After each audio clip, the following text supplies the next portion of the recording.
اگر مسجد میں ہم سے اگلی صف میں کھڑے کسی نمازی کی شرٹ کی پچھلی جانب تصویر بنی ہوئی ہو تو ہماری نماز کا کیا حکم ہوگا؟ آپ کی نماز ہو جائے گی، لیکن اس کے لیے جائز نہیں ہے ایسا کرنا، کیونکہ تصویر والی جگہ پہ نماز صحیح نہیں ہے اور گناہ کا کام ہے جو اس نے یہ عمل کیا۔ اس کو سمجھا دیں بعد میں بھائی کہ تمہاری نماز نہیں ہو رہی، جاندار کے چہرے کی تصویر اگر واضح ہو تو اسے پہن کے، اس کپڑے کو پہن کے نماز واجب الادا ہے۔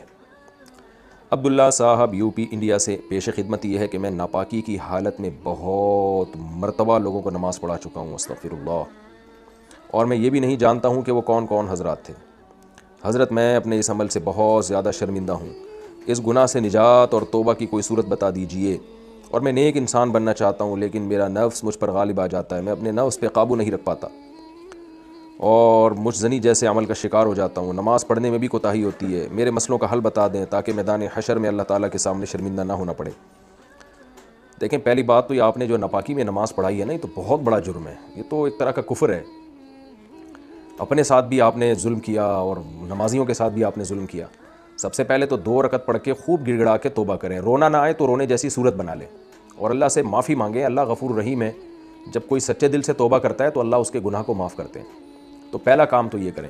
دوسری بات یہ کہ جن کے بارے میں یقینی طور پر آپ کو معلوم ہے کہ انہوں نے میرے پیچھے نماز پڑھی ہے، یقینی طور پر ان کو آپ بتا دیں کہ بھائی کسی وجہ سے مجھے بعد میں پتہ چلا، یہ نہ بتائیں کہ میں نے ناپاکی میں نماز پڑھائی ہے، تو ان کو بتا دیں بھائی جو نمازیں آپ نے میرے پیچھے پڑھی ہیں تو آپ وہ احتیاطاً لوٹا لیں۔ بس ایک دفعہ ان کو کہہ دیں، پھر آگے ان کی مرضی، پیچھے نہ پڑیں ان کے، کہ وہ جانے، اللہ جانے، ان کو یقین آئے گا تو لوٹا لیں گے، نہیں آئے گا تو نہیں لوٹائیں گے، پھر وہ اللہ اور ان کا معاملہ ہے۔ لیکن جن کے بارے میں آپ کو یقین ہے نا کہ ان لوگوں نے میرے پیچھے نمازیں پڑھی ہیں، ان کو صرف آپ بتا دیں۔ جن کے بارے میں یقین نہیں ہے تو آپ خاموش ہو جائیں، تو اللہ اب ان کی بھی قبول کر لے گا، کیونکہ ان کو تو نہیں علم تھا کہ آپ ناپاکی کی حالت میں نماز پڑھا رہے ہیں، اور یہ تو آپ نے جرم کیا ہے۔ تو جن کے بارے میں آپ کو یقینی معلوم ہے کہ انہوں نے میرے پیچھے نمازیں پڑھی ہیں تو ان کو بہرحال آپ بتا دیں۔ یہ نہ بتائیں کہ ناپاکی، بلکہ یہ بتائیں کہ بھائی مجھے نماز کے 1-2 مسائل ہیں جن کا علم نہیں تھا، بعد میں علماء سے پتہ چلا کہ اس کے بغیر تو نماز ہوتی نہیں ہے، ایسے کر کے توریہ کر لیں، گول مول بات کریں۔ تو بھئی آپ لوگ احتیاطاً نماز دوبارہ لوٹا لیں، جو میرے پیچھے پڑھی ہیں آپ نے، جتنی بھی نمازیں پڑھی ہیں احتیاطاً آپ لوٹا لیں۔ تو بس اس سے زیادہ آگے نہ جائیں، ڈیٹیل میں نہ جائیں، ان کو ایک دفعہ کہہ دیں، باقی ان کی مرضی ہے۔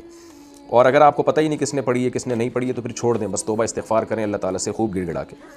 باقی جو آپ نے کہا کہ یہ جو ہے نا مجھ سے یہ عمل ہو جاتا ہے، تو گناہ کی بات ہے یہ، نکاح کریں آپ جلد سے جلد۔ یا معشر الشباب من استطاع منکم الباءۃ فلیتزوج، نبی صلی اللہ علیہ وسلم نے حکم دیا ہے کہ نکاح جلد سے جلد کرو۔ تو آپ جو ہے نکاح کی طرف مائل ہوں، اپنی فوراً سے پہلے نکاح کرنے کی کوشش کریں۔ جب تک آپ کو رشتہ نہیں ملتا، نکاح کا انتظام نہیں ہوتا، تو اپنے آپ کو اس عمل سے روکنے کی کوشش کریں۔ وہ کیسے روکنے کی کوشش کریں گے؟ سب سے پہلی تو بات، اپنے آپ کو بزی رکھیں، آپ ایکسرسائز کریں، فزیکل ایکٹیویٹیز میں اپنا ٹائم گزار کے اپنے آپ کو تھکائیں، تاکہ رات کو اتنی نیند آ رہی ہو کہ بستر پہ لیٹتے ہی آپ کی آنکھ لگ جائے۔ اور جب بستر پہ لیٹیں تو کوئی کتاب رکھ لیں، اچھی کتاب ہو مطالعہ کے لیے، اسٹڈی کے لیے، وہ کتاب کا مطالعہ کرتے کرتے سو جائیں۔ اور پھر اب فحش چیزیں نہ دیکھیں تاکہ دماغ ان چیزوں کی طرف مائل نہ ہو، نظر کی حفاظت کریں۔ پھر بھی گناہ ہو جاتا ہے تو توبہ کریں، اللہ تعالیٰ سے مایوس نہ ہو۔ 100 بار گر توبہ شکستی باز آ، کہا ہے نا بزرگوں نے کہ 100 بار بھی توبہ ٹوٹتی ہے تو 100 بار توبہ کریں آپ گناہ کرتے کرتے تھک سکتے ہو، اللہ بھائی توبہ کر کے معاف کرتے کرتے اللہ نہیں تھکتا۔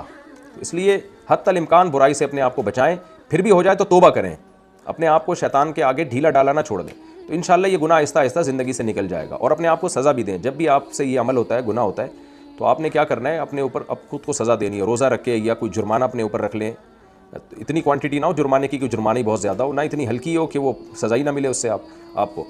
تو یہ گناہ پھر آہستہ آہستہ چھوٹ جاتا ہے، اگر کوئی چھوڑنے کی کوشش کرے تو چھوٹ جائے گا انشاءاللہ، لیکن شادی کی بھی کوشش کریں، اور کثرت سے روزے بھی حدیث میں بتائے گئے ہیں کہ روزے رکھنے چاہیے۔